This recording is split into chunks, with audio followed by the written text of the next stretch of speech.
I see you. I see. I bring it down like. I see you. I see. I bring it down like. Lofi Poli Sci, how we doing out there? Low Fidelity Studios out in New Orleans, and we getting straight down to business today. That's right, we got that wild cherry Diet Pepsi, and we got that bubblicious bubblegum, and we got that feeling like election results are in all over the place. Starting out in Bangladesh, where the government was overthrown and the prime minister forced into exile by mass People's Power protest in 2024, even burned down the parliament on that one. Now we finally have new elections out here in 2026, and the results?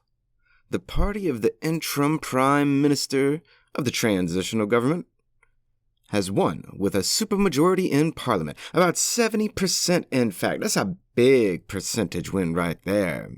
And that means that they do not need to make a coalition government. They get to form the government all by their ownsomes, and that the interim prime minister is likely to become the real prime minister today. That's right. It means they'll be able to just implement any policy they want. Just straight get it through. So let's hope that this is the government that the people who protest wanted, because they run the show now. And as for the former prime minister's political party, well, they were banned from participating in the elections. And that's some cold shit right there. That's cold. Now we'll be keeping an eye on Bangladesh to see how they develop moving forward now that they have a new government, democratically elected. Now, also out in Thailand, their ruling government and party called snap elections for parliament back in December. That's early elections. And they just had them, and the results are in. The ruling party and prime minister? Well, they gained some seats. But they do not win an outright majority. They won a plurality, which means they won more than any other party in parliament, which also means they get to lead the coalition to ask other political parties to join them to reach that 50% plus one so they can rule the government. And the Prime Minister's party, well, they won 38%. Second place party came in with 23%, and third place party came in with 15%. And the Prime Minister's party, they skipped over the second place party, right? And just asked that third place party to join them to form their coalition in a new government. And together, that 38% and that 15%, that makes up just 53%, just enough to rule. And we'll be interested to see where Thailand goes next with this new government, but with the same old rulers. Alright, now let's move out a bit northeast to the country of Japan, where the Prime Minister also called snap elections for parliament in an effort to gain seats in the legislature. And they won big time around this one. Yes, indeed, the Prime Minister's party, that's the LDP, Liberal Democratic Party, which has basically ruled the country of Japan, with a few small exceptions, though. But since Japan became a democracy in 1955, they won this election with 68% of the vote, a supermajority, and they set a record for the largest parliamentary win in the country's history.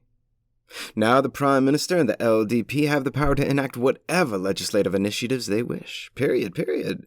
They have the supermajority, and the legislature and the executive are of the same political party. So now we get to sit back and see what's next.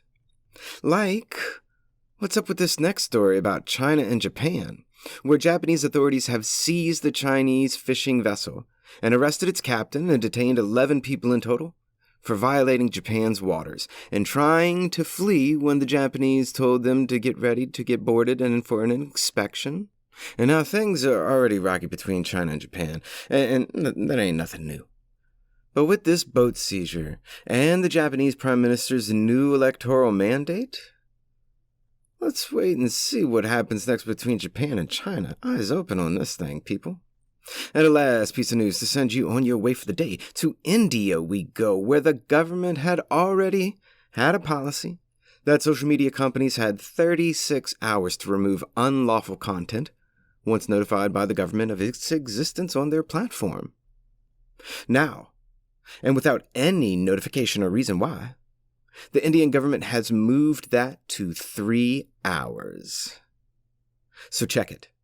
Now, If the Indian government sees something on social media that's illegal, once they notify the social media corporation who controls that site, the company has only 3 hours to remove it, or face criminal penalties and the ways of fines.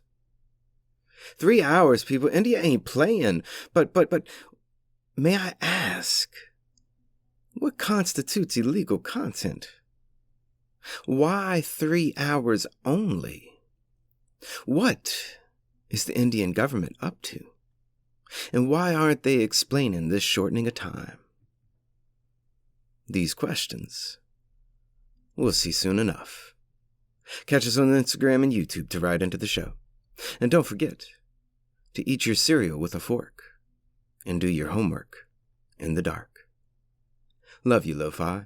And this, just a snap of what's going on in the world today.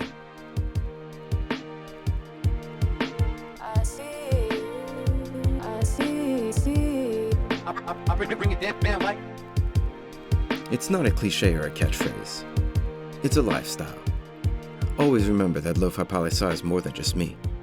It's the we that we be.